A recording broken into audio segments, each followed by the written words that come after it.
So welcome to day 2. Everybody get a good night's sleep? You're all rested, had a good breakfast? Ready to go? So I spent some time looking at your comments from yesterday's survey and incorporated some of those things into today's presentation, and there'll be some more tomorrow and Thursday as well. Quick review here of what we're going to go over today. In the handbook, we'll look at sections 1 through 3, 4, and 5. We've got an activity, and then in the afternoon, we'll look at some more sections. And our first major practice test will be this afternoon, 55 questions. And after that, we will go through the results and go over how we come to those answers. So, first thing I want to do is review yesterday and talk about what we learned. So, go ahead and log on to the poll site and just put down one thing that sticks out in your mind that you learned yesterday.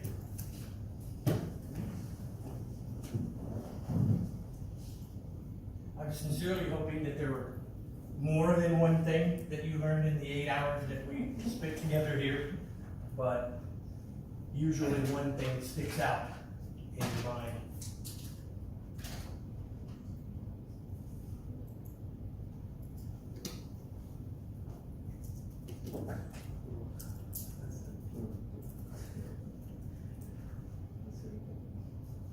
Okay.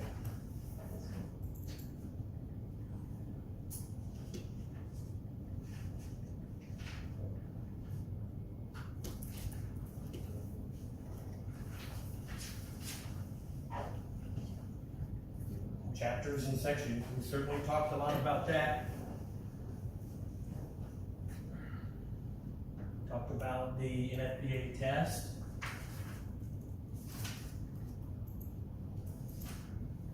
Sprinkler systems. We did a lengthy section on sprinkler systems.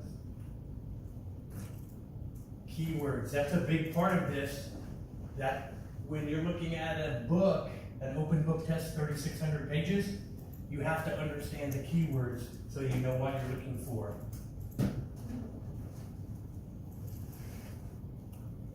A lot of people wrote keywords. We spent a lot of time on that yesterday, didn't we?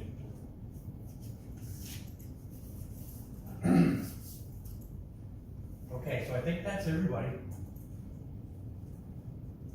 So, also had some questions yesterday that I promised to answer this morning.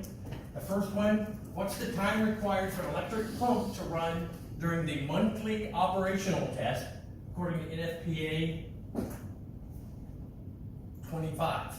In Chapter 8, which goes over fire pumps and the standards for that, the testing is found in Chapter 8, Section 3.2.3. Electric pump shall run a minimum of 10 minutes, and the diesel pump shall run a minimum of 30 minutes. Okay? Remember, the NFPA standards are minimums. So that doesn't mean that you can't run it longer if you feel the need to do that. And when you look at a procedure for your company, it could be that it might say 30 minutes for both of those. So it just depends. I know that when you send out maintenance personnel to do these, they like to do the electric pumps a lot better than the diesel pumps because they're standing there for 30 minutes while it runs. Now there's some things that they should be doing during that time. They're looking for heat, looking for vibrations, and monitoring the RPMs and the pressure to make sure that they maintain those minimums. There are also some questions about sprinkler inspections, testing, and maintenance. Those are also in NFPA 25 in Chapter 5. So there was a request for looking at some sprinkler heads for foam. You can see they have the basic components, but they're a little different. Anyone want to take a shot? Why are these different? You can see that most of them are elongated, and they have some areas in here where things that you don't have in a regular water sprinkler. What's happening in this sprinkler that's different than in a water sprinkler?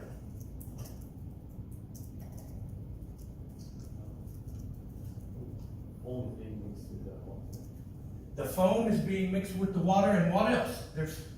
You've got three things to make a good working foam.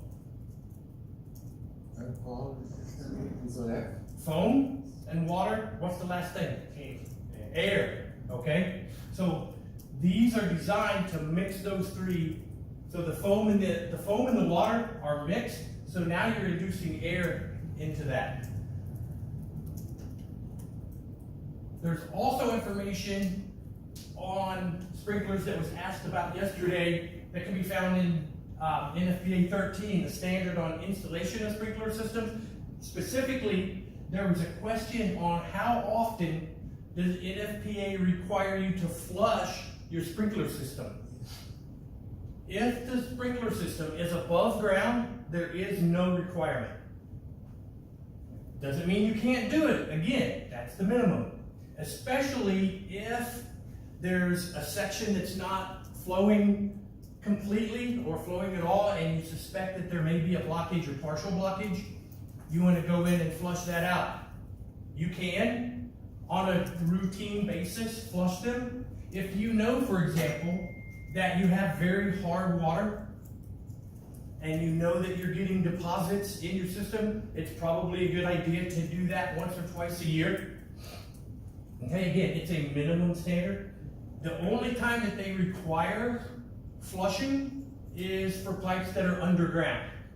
Okay, underground pipes have a couple of things. They get dirt, and believe it or not, animals, bugs that crawl in them and cause some blockage.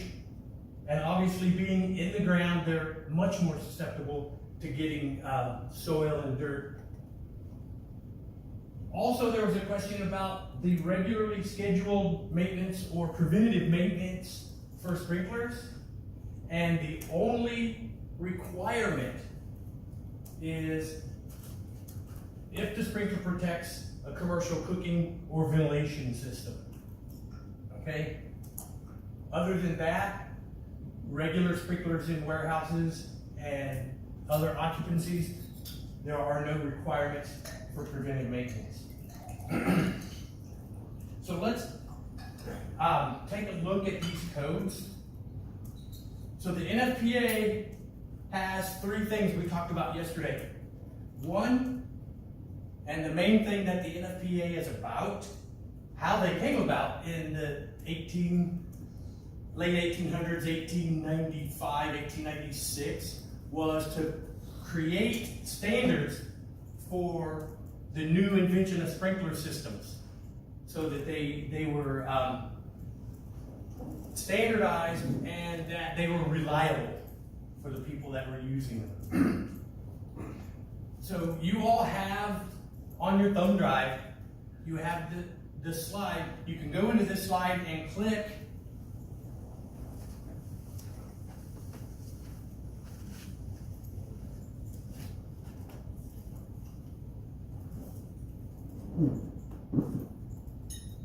and this will take you to the codes.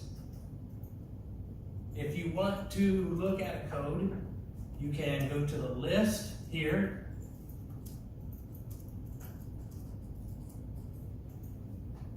Now they're in order.